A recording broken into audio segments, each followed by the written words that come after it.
حسین کے قاتلوں کو کسی بھی صورت میں چھپنے نہیں دیا، لہذا دشمن حسین کے عاشقوں سے ڈر گیا اور کھل کے یزید کا دفاع کرنے سے لوگ کترانے لگے۔ پھر ایسا ہوا کہ چند عرصہ سے ایک سازش کے تحت مختلف مولویوں، مختلف مفتیوں کے بہانے سے یزید کو بچانے کی کوشش کی گئی، جیسا کہ ایسی ہی کوشش چند دن پہلے پھر کی گئی کہ یزید نے براہ راست حسین کے قتل کا حکم نہیں دیا تھا، یہ ایک طریقہ تھا حسین کے قتل سے یزید کو بری کروانے کا۔ لہذا میرے مذہب کا وتیرہ رہا ہے، میری قوم کا مہذب ترین شیوا یہ رہا ہے کہ ہم پہ اعتراض دشمن کہیں سے بھی کرے ہم جواب منبر سے دیتے ہیں۔ اعتراض مسجد سے آئے جواب منبر سے، اعتراض ٹی وی سے آئے جواب منبر سے، اعتراض اخبار میں آئے جواب منبر سے، کیونکہ ہمارے پاس ذرائع ابلاغ کا بہتر ذریعہ یہ منبر ہے، ہمارا چینل بھی یہ ہے، ہمارا اخبار بھی یہ ہے، لوگوں تک ہماری بات پہنچانے کا وسیلہ بھی یہ ہے۔ لہٰذا مذہب جعفریہ کی نمائندگی کرتے ہوئے میں عرصہ چند دنوں سے مسلسل اس موضوع کو اس لیے پڑھ رہا ہوں تاکہ یہ بات ارباب اقتدار تک پہنچے کہ اگر چند مولوی مختلف طریقوں سے یزید کو بچانے کی کوشش کر رہے ہیں، کبھی ذاکر نائک کے ذریعے سے، کبھی مفتی منیب کے ذریعے سے حسین کے قاتلوں کو چھپانے کی کوشش کی جا رہی ہے، تو پھر دنیا اب آسانیوں میں آ گئی ہے، زمانہ گلوبل ویلیج بن گیا ہے، فاصلے سمٹ گئے ہیں، انسان لمحوں میں سالوں کی باتیں طے کر لیتے ہیں، پھر ایسے کرتے ہیں تیری مرضی کا ملک کا کوئی چوک کوئی چوراہا منتخب کرتے ہیں، پھر کھل کے بات کرتے ہیں، ایک اشتہار چھپواتے ہیں حسین کے نام کا، ایک اشتہار چھپواتے ہیں یزید کے نام کا، ایک مجمع بلاتے ہیں حسین کے نام پہ، ایک مجمع بلاتے ہیں یزید کے نام پہ۔ کام صرف اتنا کرنا ہے میں حسین کی ماں کا کردار پڑھتا ہوں، تو یزید کی ماں کا۔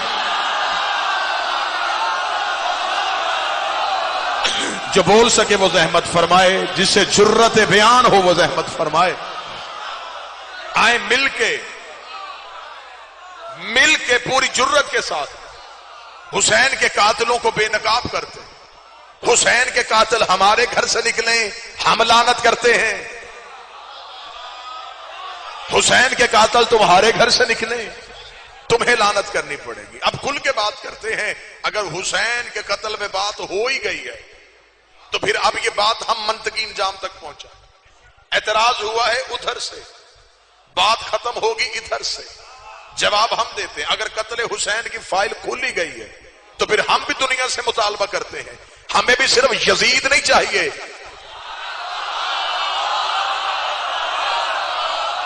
آپ تائید فرمائیں گے میں چند جملے کہوں گا اور میں منبر چھوڑوں، ہمیں بھی صرف قتل حسین میں یزید نہیں چاہیے۔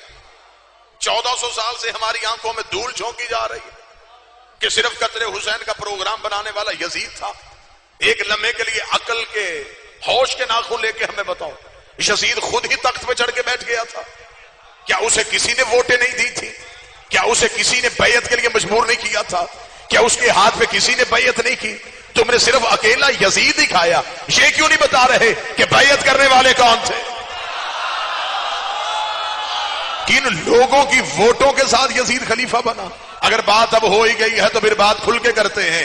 ہم پڑھتے ہیں حسین کا شجرہ، تو ہمیں سنا یزید کا شجرہ، ہم پڑھتے ہیں حسین کا کردار، تو ہمیں سنا یزید کا کردار۔ ملک کا کوئی چوک ہو، کوئی چوراہا ہو، پاکستان کا کوئی چینل ہو، میرے مذہب کے کسی عالم دین کو زحمت نہ دینا، وہ تبلیغ دین میں مصروف ہے، یہ حسین کا ماتمی آنے کے لیے تیار ہے۔ ہم تمہیں تیری کتابوں سے حسین بھی دکھا دیتے ہیں، تیری ہی کتابوں سے یزید بھی دکھا دیتے ہیں۔ حسین 3 شعبان کو مدینے میں بطول کے گھر قرآن بن کے نازل ہوا، یزید شام اور حمص کے درمیانی علاقہ تدمر میں حاکم شام کے گھر پر عذاب بن کے نازل ہوا. یزید کو پیدا ہوتے ہی گھٹی شراب کی دی گئی. حسین نے پیدا ہوتے ہی رسول کی زبان چوسی. یزید کا نانا بجتل بن عنیف عیسائی خاندان سے تھا. حسین کا نانا سید المرسلین ہاشمی خاندان سے تھا. یزید کی ماں میسون جس کے ناچ گانے کو پسند کر کے حاکم شام نے اس کے ساتھ نکاح کیا تھا. حسین کی ماں وہ زہرا تھی جو زندگی میں ایک لمحے کے لیے سجدے سے فراموش رہی, جس کے حیا کا نام قرآن تھا, جس کے نوکر کا نام جبرائیل تھا. یزید کا باپ وہ تھا جو اپنے باپ کے ساتھ مل کے تیرے میرے نبی سے جنگیں کرتا رہا. حسین کا باپ وہ علی تھا جو بستر پہ سویا مرضی یزدان بن گیا, میدان میں آیا کل ایمان بن گیا. یزید کا دادا ساری زندگی مخالفت رسول کرتا رہا. حسین کا دادا ابو طالب ساری زندگی حفاظت رسول کرتا رہا.